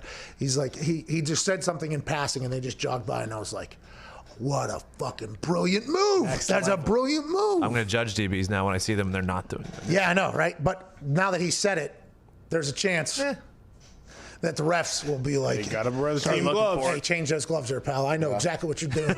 Little Hockey Lee, by the way, who is very, very militant, by the way. Oh, yeah. He was looking over at the sideline one time for a 10-yard penalty that he knew was going to be declined. He looked over and he goes, And he was like, yeah. Obviously, we declined. It's 4th down coming up. Okay. But he's very militant. Oh, yeah. Old Hockey League's kid. I hope Hockey League just creates like 15 more of them so we can have a great batch of refs. I think that's the only way we have any hope. Or Gene Steratore. If he could potentially have a couple, that'd be good. Like the Mannings. John Perry. Yeah, if we could just have the Mannings of refs, that'd be great. John Perry on ESPN, he and I have had some hilarious encounters on a football field. He's also a good ref. And we've talked about this before. The problem with the officiating is all the great refs get paid 7 times what they would make as a ref to go do television to tell people what the refs are doing. And those refs that are currently on the field just aren't the best of the batch. All the best of the batch are currently in television. Son of a bitch. We need that next batch of refs to kind of step in for Hockey League, Steratore, the groups, Blandino crew, you know what I mean? Like there's those days, like there's a lot of people we need to potentially get filled in. What's up? I have a question for you. Yeah, buddy. So Pops just mentioned it, and we've heard a couple people talk about the importance of the preseason and like how much the Saints needed it. But then you look at teams like the Packers and the Chiefs and the Ravens who didn't really need it. Wouldn't you assume that the Saints would have been one of those teams who didn't really need a preseason? Yeah, because of their togetherness. Right. And how much they know each other. Yeah. So like, isn't it kind of surprising that they have started the way they have? It is. It's very surprising. But the timing thing, I think even into like whatever years, 15, 14, whatever it was, when I got to see, Peyton still worked on that in the offseason as if it was like his first year with the guys. Like those, I got a chance to go to those offseason workouts during the lockout because it was like an invite to everybody. Hey, we got this field. We're going to throw a little bit. And I was like, oh, I'll come punt on the field if we have a field. That's cool. And it turned into me just watching like a quarterback wide receiver workout. It was awesome. It was like the first time I got really a chance to watch it. It was just him basically dialing in the machine, like as many reps as we could possibly get here. Let's get it so that whenever it pops up in a game, it's like, here you go. And they would delay a little bit because if they were getting like press coverage or anything like that, it was really, really awesome to watch. Could they do that, you think, with the everything going on? I would assume they weren't able to do it as efficiently. I have no idea. And down in New Orleans, I think that was... Yeah, it was pretty bad. But he lives in Texas in the offseason, I think, so I don't know. Well, and also they were doing nothing up until they Yeah, but that's led by coaches. Not led by coaches, by the quarterback himself. Let's go to Gross over there in Philly. What's going on, Gross? Is the world burning down or not? Dude, over in Philly it is for me. I'm a Raiders fan, so we're 2-0, baby. Gotta feel good, bro, over there. It feels fucking great. I only have one question, though. Who the fuck parked the scissor lift that close to the field? That's a great question because that stadium is brand new, and there are some stadiums where the motorized moving. Remember the Boogermobile was quite a problem 2 years ago. Yeah. People weren't able to see in the front row, and those people, by the way, are paying all the money for the tickets, and they got Booger sliding by. Not Booger's fault, by the way. Booger was wrongly accused of being the reason for that thing. Not Booger's fault. I've actually heard the backstory on what happened and how the Boogermobile came to be, and I don't think Booger should be getting blamed for anything at all. Nope. He was just trying to do his job when he was on that Boogermobile, and we all thought it was amazing because you got him in like a tunnel and a time warp almost, traveling back and forth, talking off camera while it's moving. But there's been a couple places because the kicking nets are down there too, where Vinatieri and I have almost gotten trucked by one of those drivers who's just driving backwards because the stadium is built in a fashion where there's not enough room on the side, especially with a bowl where it comes closer down in near the end zone where Jonathan Abram hit his head at. But yeah, there's a couple times where I've looked at that thing and been like, don't you think like this should not be happening where it is? And you would think when you're building a new stadium, you would give a little, especially if you're going to spend that many billions of dollars, you might as well just account for everything that maybe the older stadiums couldn't account for. You know, like, hey, the older stadiums didn't know when they were built that there'd be somebody on a scissor lift and there'd be a human driving at 15, 20 miles an hour down the sideline while there's a camera operator on the top kind of shooting in slow-mo in 4K. There's no way the people that built the original Oakland Coliseum knew that was coming. I mean, that place didn't even have an x-ray machine. I don't even know if they had functioning bathrooms towards the end of it. So now that we know that those things are there, you would think they would take that into account. Like, they don't care. Hey, you should do that. They just want that. They just want to be able to sell that front row is the closest seat in the NFL. And can we bring the Boogermobile back now that there is nobody in the front row? See, now would be the time. But remember, the sideline people have to be in like the front row. They're not even allowed to be on the field anymore. But they're not on the field if they're in the sky. No. They're not on the field if they're in the sky. I'm in the end zones. The Boogermobile Hey, bring that son of a bitch back. I like Louis Riddick on Monday Night Football, by the way. I'm a big fan of what he does. Yeah. Pretty good. And Boog, by the way, is as like a pregame and just like kind of like as an analyst, also good at that. Awesome. Yeah. By the way, I think Booger McFarland was stuck in put in a position that did not have the highest percentage of success to happen. I mean, when you're thrown into the Monday Night Football blender. But I've watched him on Get Up. Now I see him on the kickoff show and halftime. I think he's a talented guy, and he's in a good spot. He's in a good role. Yeah, maybe you make it the Go-Go Greasy Mobile, and you put him down there on the Greasy on the go. Yeah, Greasy on the go. There it is. That would be amazing.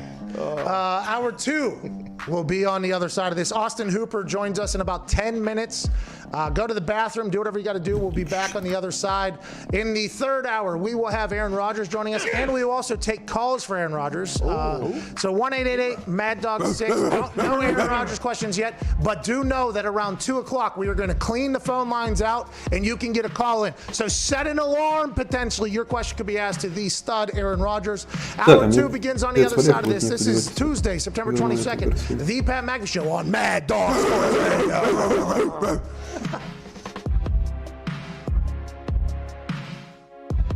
Смысл может вернуть. It's хороший. This song, it goes really hard. His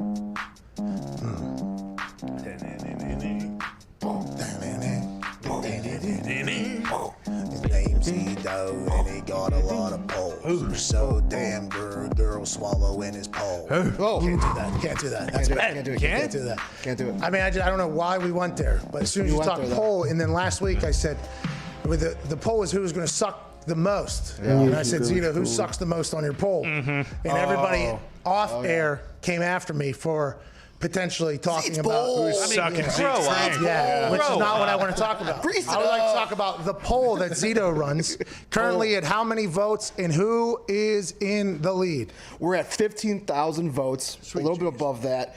With the current NFL COVID testing protocols, do you think coaches should wear a mask on the sideline? ? Yep, 25.1%. No, 74.9%. 15,715 votes thus far. That thing hopefully will only grow because this is a real controversy that's happening right now. $100,000 to the coach, $250,000 to the team if they view their mask usage on the sideline as being reckless, I would assume, or something like that. That's going to be very interesting for the TV folks because the TV folks are going to have to decide when to put somebody on camera, when not to put somebody on camera. Or is there going to be some producers, directors that are trying to catch, like, whoop, zoom in on that son of a bitch. What team is this? Do they even have enough $250,000 for this? Yep, zoom in, boom, zoom out, bang, get it. It's very interesting. And everybody, I think, if you think about this from a reasonable standpoint, would say the players don't have to wear them. The refs have to wear them until they actually have to talk to each other in a close group. They pull it down. And they're all getting tested the exact same fashion. I would assume coaches are getting to the point where they're like, I mean, we're trying. I mean, we have to talk to people. That is literally what our job is. Monitoring results from September 13th through September 19th for the NFL COVID numbers. 36,664 tests were administered to a total of 7,845 players and team personnel. 14,074 tests were administered to 2,438 players. 22,000 tests were administered to 5,000. There were 0 confirmed positive tests among players and 5 new confirmed positives among other personnel. So hopefully that's outside the football side. That's on the other side. But the coaches are seeing these numbers. They're seeing these reactions. They know what the protocols are going through, and they're like, $100,000, like, you're already shoving something in my nose every single day. Is that not enough? What are we doing around Do you find it weird that someone in this studio would try to get Chuck Pagano a $100,000 fine and the Bears a $250,000 fine? Oh, yeah, you're talking about Zito. Oh, yeah. What are you talking about? Yeah, Chucky Pagano's having a blast with no mask, is what Zito said. He was eating. Mask on. He was eating. He was eating. That defense was eating. Hey, wasn't that defense eating? Hey, fans in the stands at most of these places are allowed to not wear a mask if they're eating or drinking. So that if I were a coach, I would just have maybe like one of those hats that have like a water bottle or beer in my mouth at all time. Yeah, and I would also say if they're allowed, if they don't have to wear. So if I can go into a restaurant, I have to wear a mask, and I'm going to sit down and I eat, I don't have to wear a mask, even though I'm in the same exact area that I was just in when I walked in here. Okay, but I can eat, I don't have to wear. Yeah. In the stands here, people can walk in, but when they're eating, they don't have to have a mask on. How about for me, just because job description, if I'm calling plays, I don't have to have a mask on.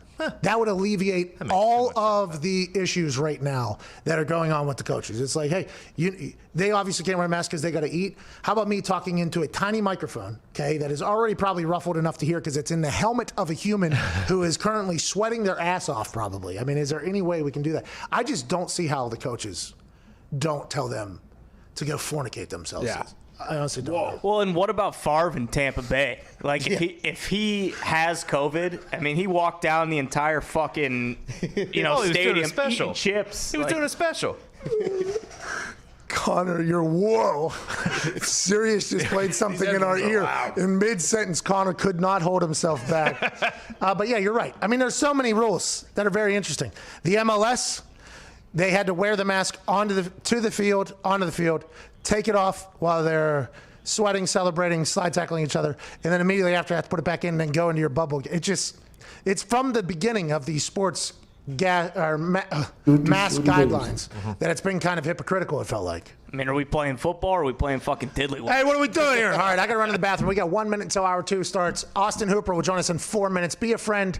Tell a friend. This is the Pat McAfee Show.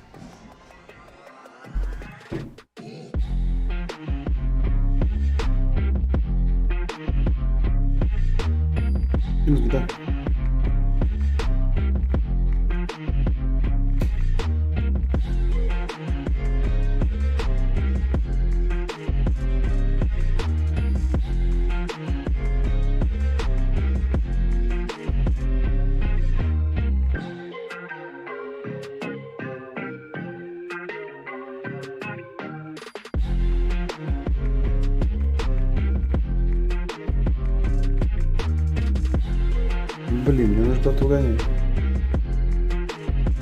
Я так продлил. Юджин надо угонять было. Юджин на вылет отправляется. Юджин. Отправляет его волю. Лена не сделаешь бокс-то-бокс. Гомес на бокс-то-боксе тоже не справишься. Не Рафини же. Рафини бокс-то-бокс. The Pat McAfee Show. There'll be no rules for our guests, for us, for the things we can talk about. Speaking his mind. I've never had a problem expressing my opinions or my thoughts or anything like that. While being relatable. I haven't had that manufactured fake-ass celebrity that a lot of people have whenever they go on those big networks. I've had a chance to really build my crew, build my following, build my audience. And ridiculous. What am I supposed to do? So I'm supposed to look at something that I can definitely afford and say, nah. Is that what I'm supposed to do? The Pat McAfee Show starts in 3, 2, 1. Good morning. Nope. Good day. Hour 2 begins right after this beat drops from Twine. We are now being joined by a man who was signed to the Cleveland Browns this offseason. Former tight end of the Atlanta Falcons, now the tight end for the Cleveland Brownies, which are currently 1-1 after a big win over the Cincinnati Bengals on Thursday night. Ladies and gentlemen, two-time Pro Bowler Austin Hooper. I appreciate you guys for having me. I always have fun on this. Austin, it's great to have you back, bub. I'm sure you guys are pumped to have a win over there. How is the building for the Cleveland Browns players and personnel feeling right now?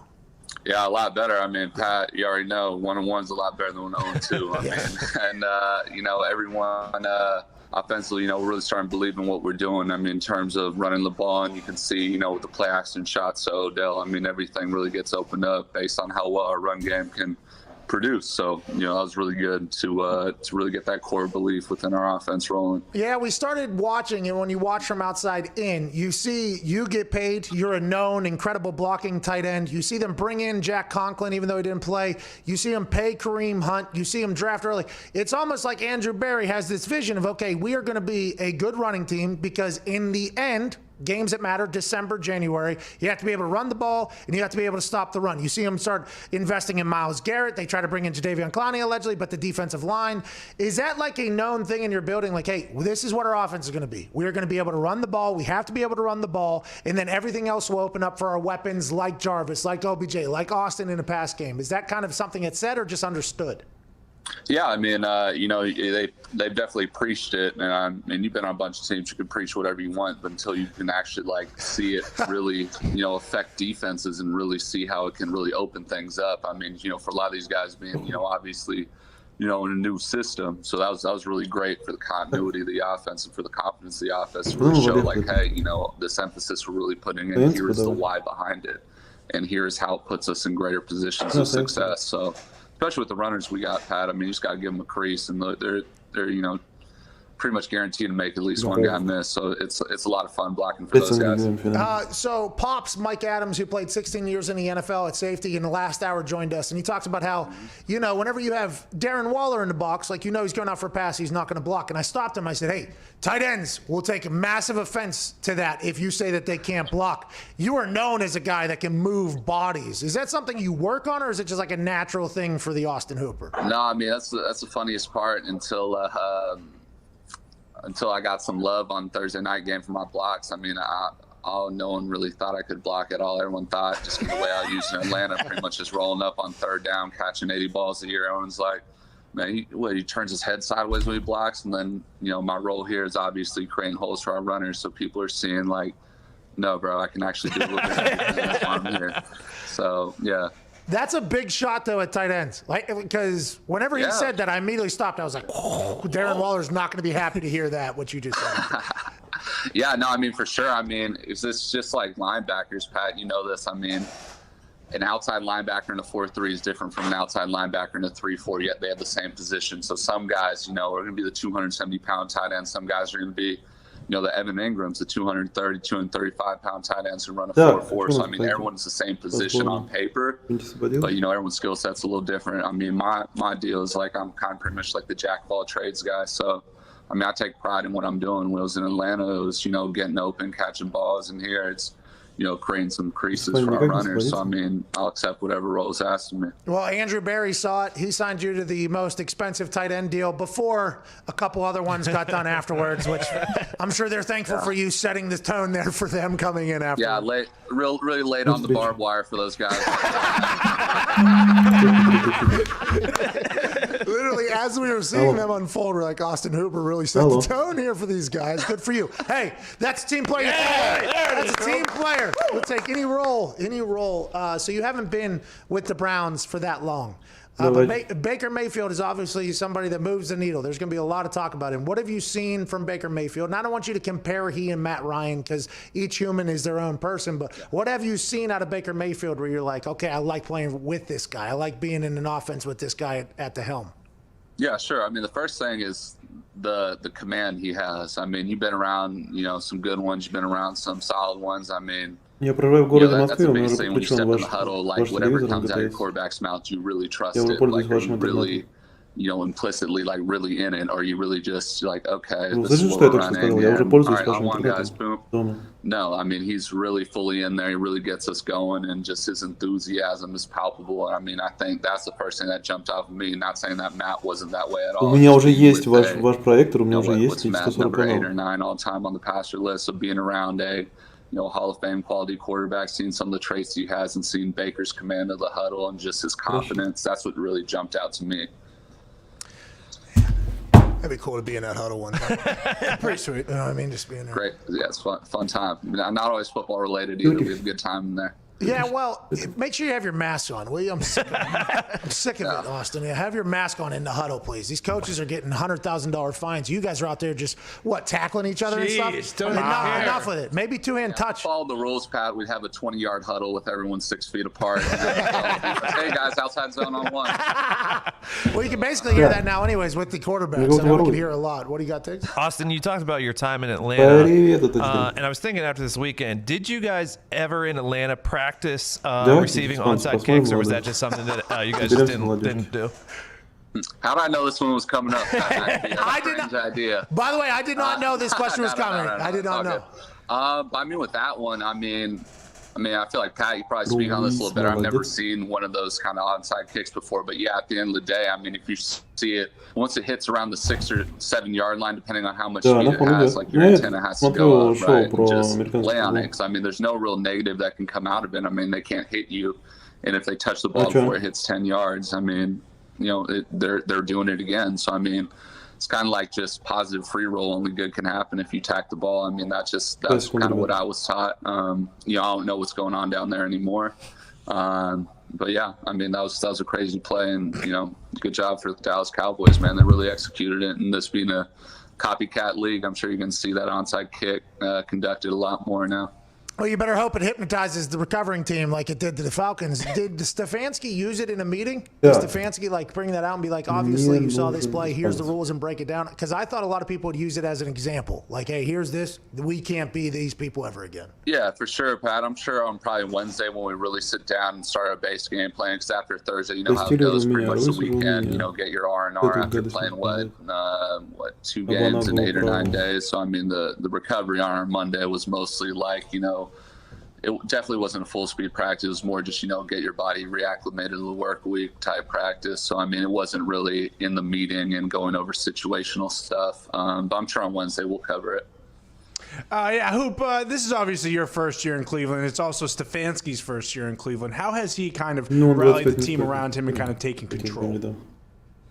Yeah, that's a good question. I mean, I think the glaring thing with players, I mean, not even players, just people in general, people who really sense your intentions and what you're all about. So he's just being who he is. I mean, he's not trying to pretend to be, you know, one of the head coaches he's worked for in the past. He's just being who he is. And I think, you know, a lot of the guys are really embracing that. And a lot of the guys can feel that. Because, I mean, the biggest thing in this league is just how genuine are you? So, I mean, he's just being who he is, and that's really all we can ask for. Yeah, you can sniff something out. Like, hey, no doubt. You're acting like somebody who you think you're supposed to act like right now. Yeah, like stop being a method actor, bro. Be who you are. Yeah, dude, So Kevin's doing a great job just being who he is and just, you know, being the same guy after a win or after a loss. He's just even keel kind of guy. And, you know, I really respect that. Hey, Coach, quick question. So you just always said, like, when I become a coach, I'm going to act like a dick? Like, that's what you – some of those coaches, I've been around some of those coaches that get a job or a role or power for the first time, and they completely change. And it's like – the coolest assistant coach of all time, and all of a sudden they get some power, they go to Kim Jong, special teams coach. Yeah, like, not ideal. Not ideal. Not ideal. Yeah, Austin, how much do you guys bust Baker's balls for being in all those commercials? And is he going to spread the love and bring you guys into any of them? Ooh, great question. We would try, but his commercials are so damn funny. So good. There's not really anything you can say. And he showed love with Jedrick Wills, our young tackle, in I believe one of those commercials where he's going over the book reading club or something like that. Anyway, they're too funny. And with the characters we have on our team, you could pretty much roast anyone about it. That's the cool thing about our locker room. When you guys hear rumors, like there was a bunch of rumors by Mike Francesa last week that Odell Beckham Jr.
Все. Так, где Карбонал? Вот Карбонал.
Мы 11 прогнозом. Прикольно.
Да, конечно.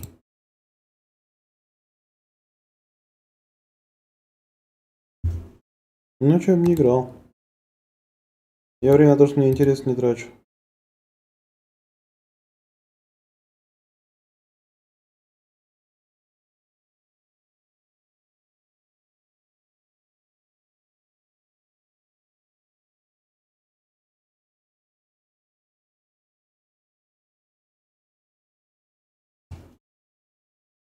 Ну да, экшена нету. Ну тогда, блин, тут в основном ты думаешь.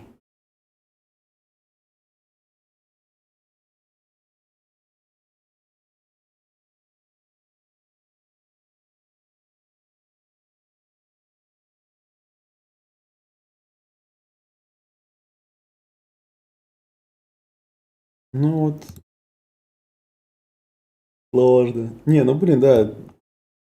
Игра сложная, пока не разберешься. Как разберешься, проще становится. Ну блин. Кайф ее в том, что ты кайфуешь от того, что строишь что-то хорошее. Короче, такая сложная стратегия получается. Тебе нужно, во-первых, найти ресурс, который будет работать, а потом разобраться, как сделать так, чтобы эти ресурсы работали. Ну вот, видишь.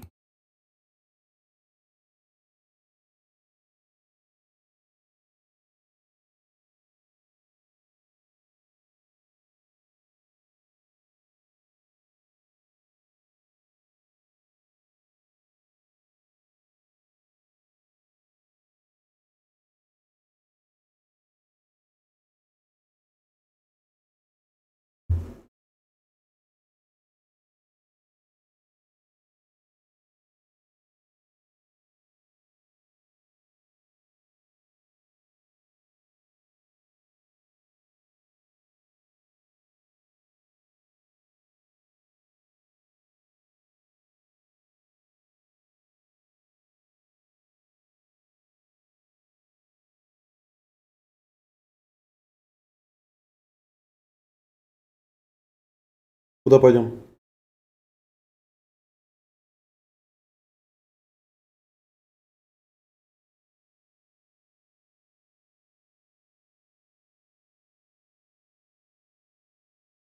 Ну, вроде нет, это не договаривались, а что?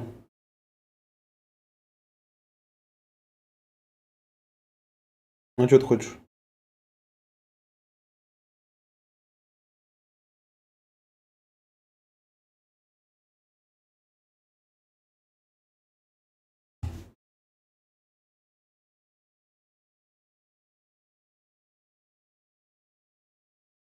Ну, вроде не договаривались.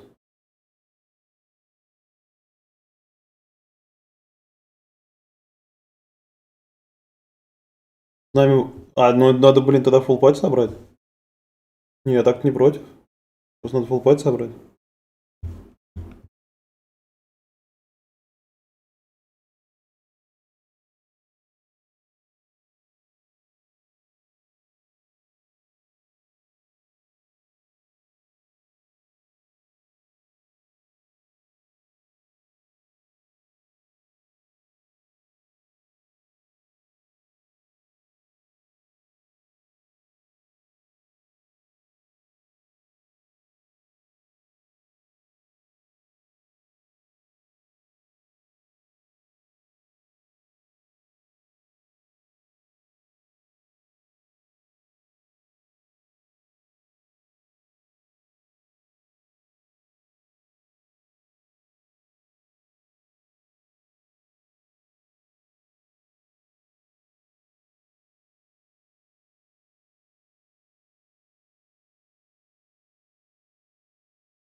Блин. Если бы я знал, что он освободится.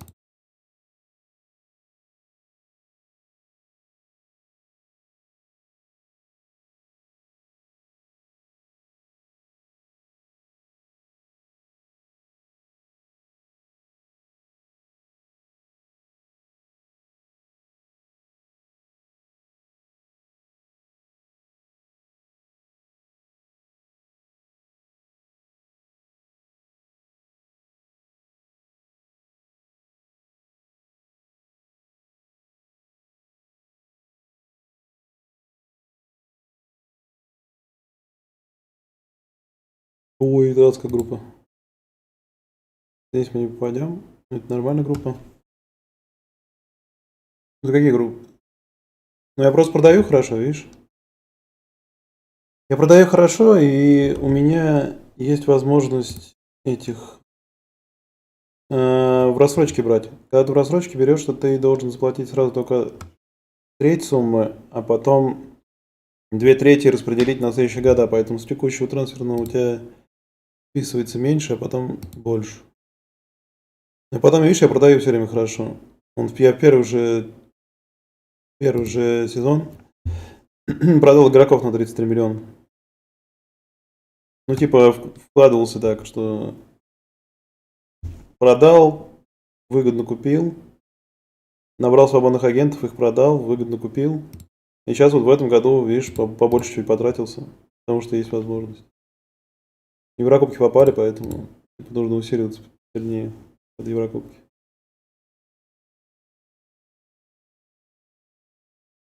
Ну да, я говорю, что, блин, я вот кайф с этого получаю, что я типа вот это все распределяю, все время думаю, как усилиться.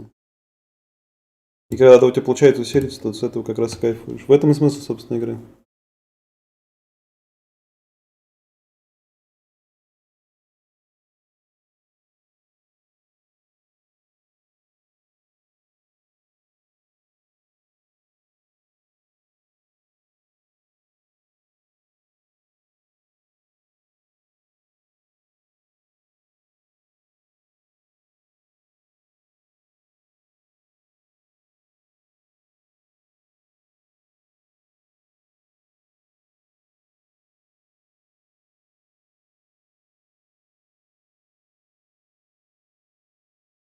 Мы 7-1 в Валенсию в гостях делали. Ничего себе. Это внезапно.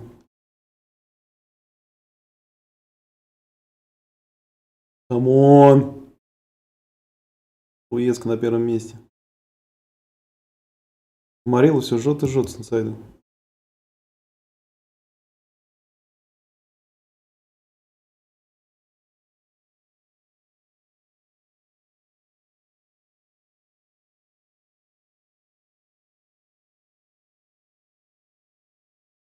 О, аренда.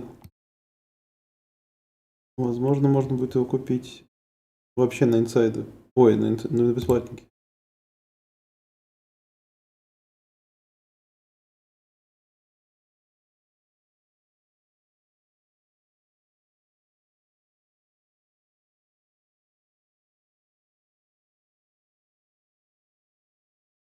Чего? Потом это своими этим молодежкой охотится.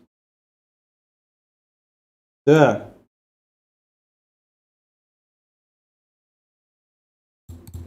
Давай, пацаны. Нельзя его отдавать.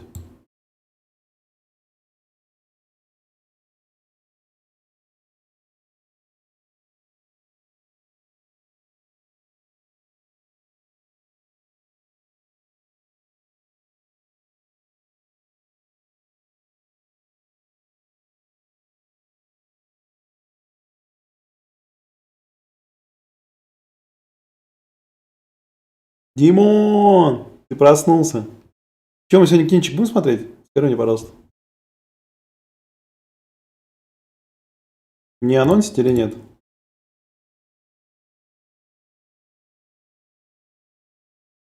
Раскрыть решает в футболе, а ты просто стоишь. Ну, видишь, какая история, что я-то играл в менеджера еще до того, как она родилась. Так что здесь тебя немножко не сходится. Разве что она, как в Доуде, не вернулась из будущего и играла за меня и тогда. Такое тоже возможно. Возможно такое? Как считаешь?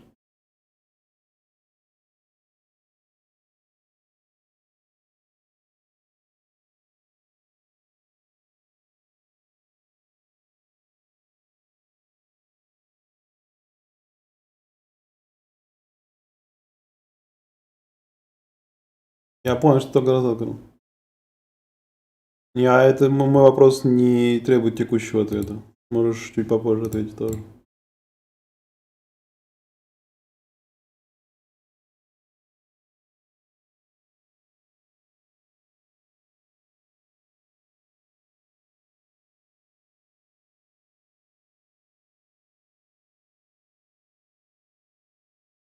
Да, надоело мне всех перехватывать, блин.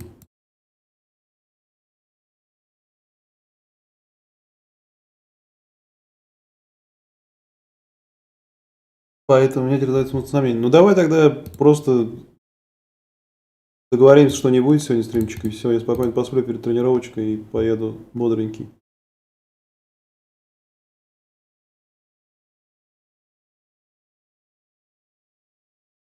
Как раз там эту Мурен дождемся, эту Гри, может, еще подойдет. Да, Пурпелу 4. Все, спокойно сегодня этот. И стримчик тогда.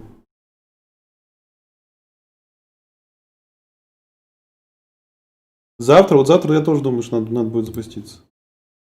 Ну согласуем тогда, я у народ поспрашиваю. Этот, кто что, куда. Завтра, а что, этот, у Милы там что, она будет смотреть? И этот... Что у вас по выходным, не по выходным? Во сколько встаете?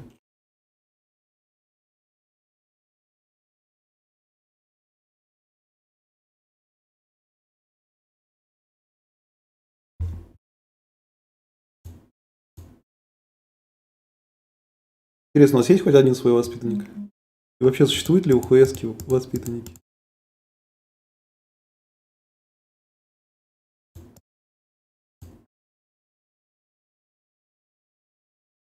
Так, Янис у нас еще не влезает. Завтра выходная, встаете по районе... Все, тогда вообще идеально. В 11 просто анонсе и все. И в 11 посмотрим.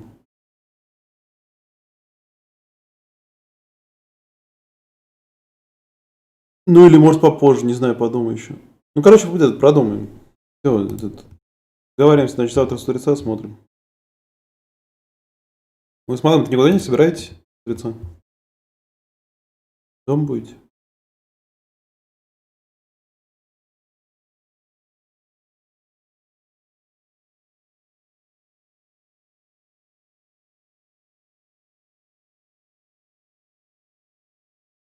Да. Ну просто можно будет чуть попозже начать, потому что все-таки после пятницы народ, я думаю, не так рано проснется. Поэтому я в этом плане согласую. Может, чуть попозже начнем. Да и сам не знаю, как спать буду.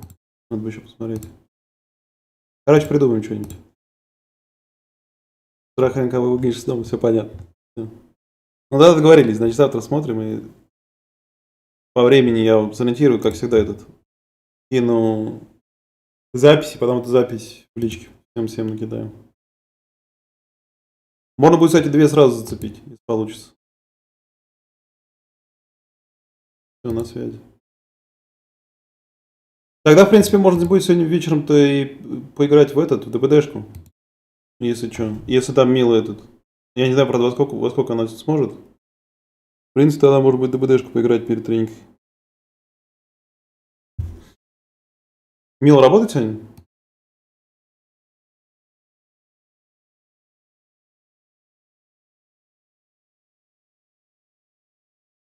Если в КС соберемся, тебе маякнем. Хорошо. Не, ну теперь, может, соберемся. А ты час хочешь или чуть попозже? Попозже, может быть, тогда, если не пойду в на ногти с 6 до 8. Понял тебя.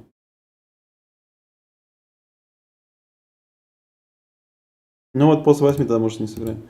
Ты прям сейчас хочешь в КС или как?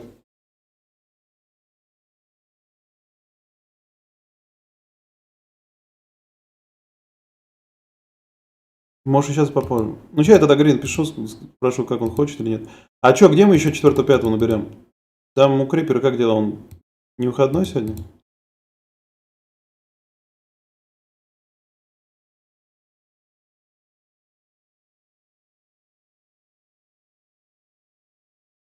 О, там Ник еще есть. Слушай, можно будет с Никой поиграть? Можно будет с Никой поиграть в 5 часов.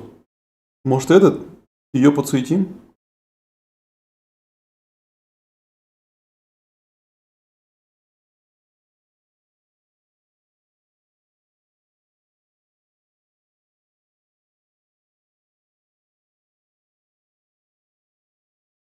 Я бы на офис, кстати, сходил. Я на офис никогда не ходил. Может быть, с Никой договориться, чтобы с ней вместе пойти.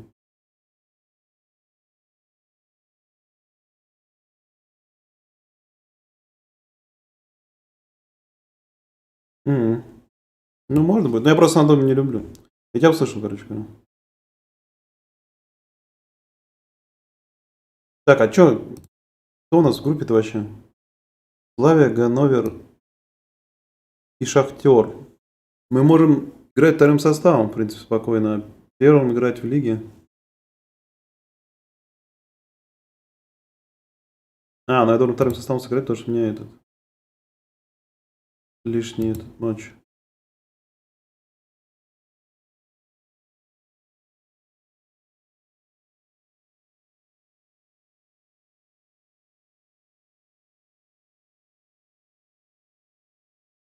Ну, я говорю, до 5 я вряд ли куда-нибудь дернусь.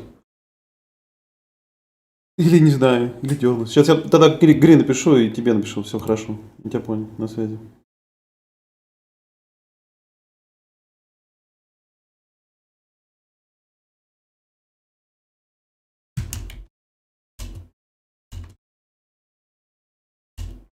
Приятного тебе.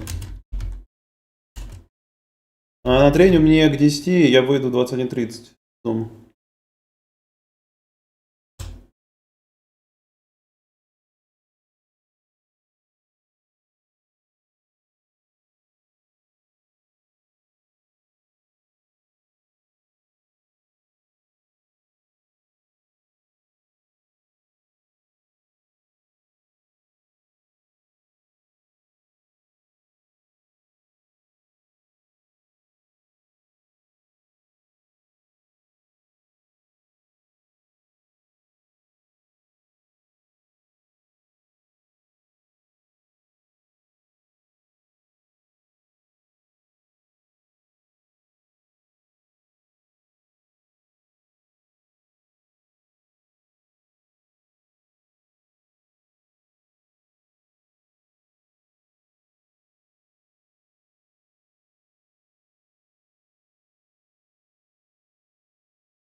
Мортал здесь прямо. Блин, Мортал 11 хорошо.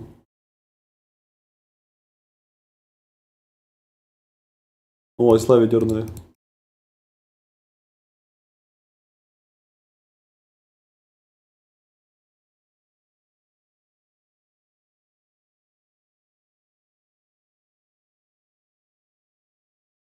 $93 ГБ? Блин, что там за графика такая? Даже не представляю, как это выглядит должно на экране. Из 93 ГБ есть файтинг игра.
Ну, что-то там нарисовали.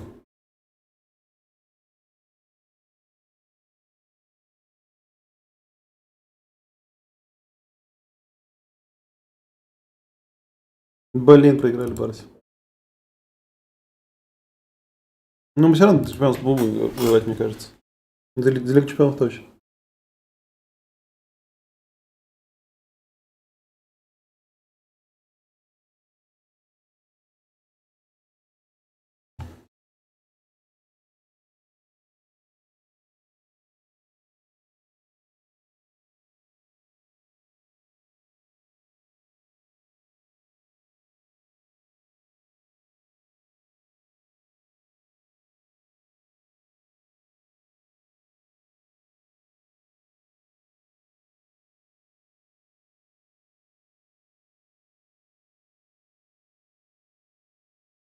Блин, ничего сказать.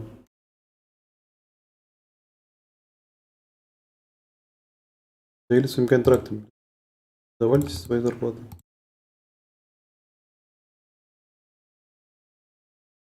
Вообще 1,5 ляма получает. И уровня-то очень много.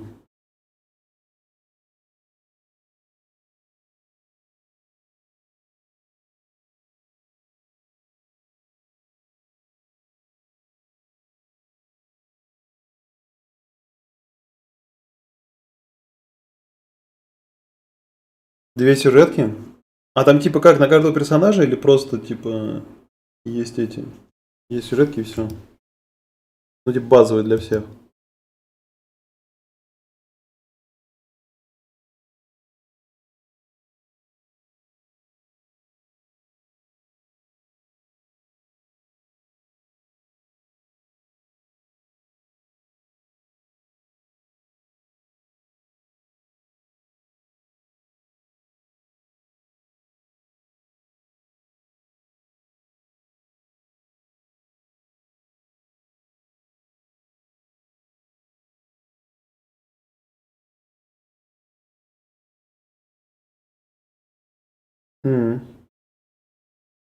Ну типа по очереди за нескольких этих, я понял. Как в этом, как в Детройте.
Ой, а что у нас не в основе?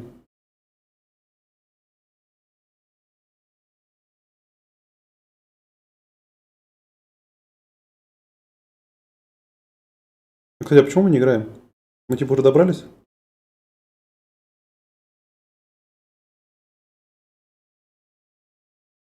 Да, мы, походу, больше не играем в отбор, потому что мы уже слишком крутышки.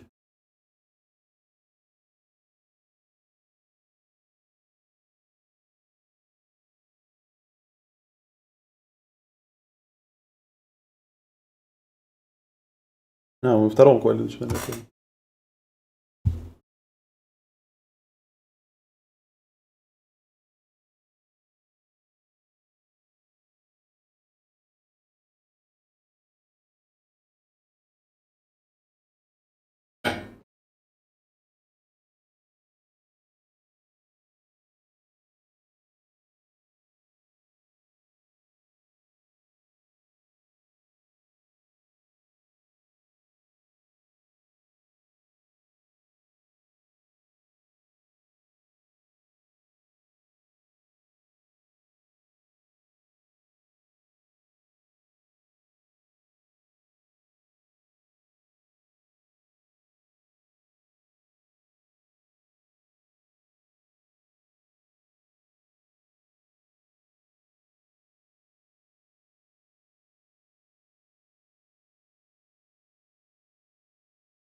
Ничего себе, Шахтер 2-0 в гостях.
Jesus.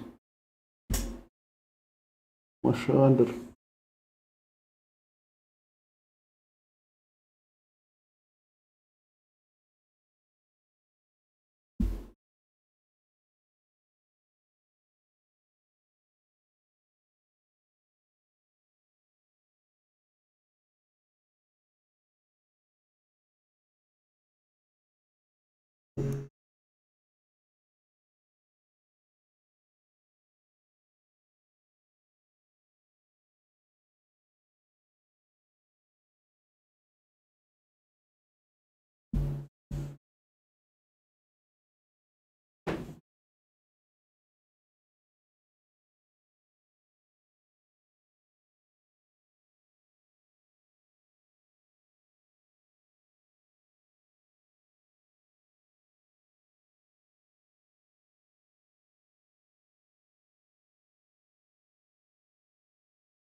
Есть хочешь?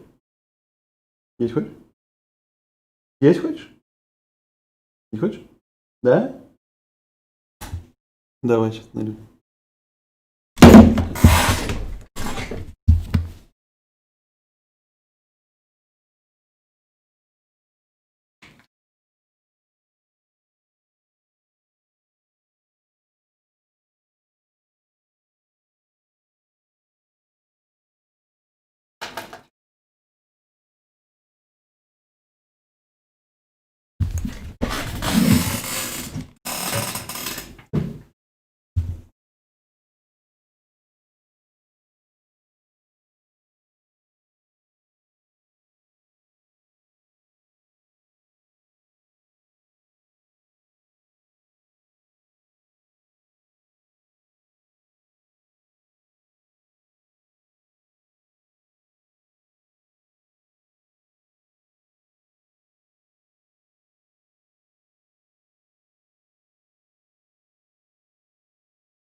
Anything else?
Так, пойдем сейчас в КС-очку.